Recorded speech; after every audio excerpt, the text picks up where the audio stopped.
Dan ini bukan satu perkara yang baru. Kita telah melaluinya banyak pada masa-masa terdahulu. Dan cara bagaimana nak menanganinya, kita cari jalan secara bijaksana. Sama ada cadangan yang berhormat di mana Perdana Menteri untuk kita duduk bincang sebagai ahli keluarga, kalau boleh berjaya, teruskan.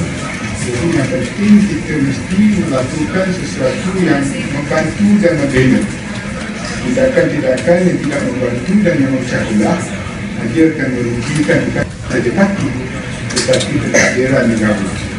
Dan ini merupakan sesuatu yang kita nak sedarkan kepada orang ramai yang suka dengar cerita-cerita sebelum ini yang melabel-labelkan pemimpin.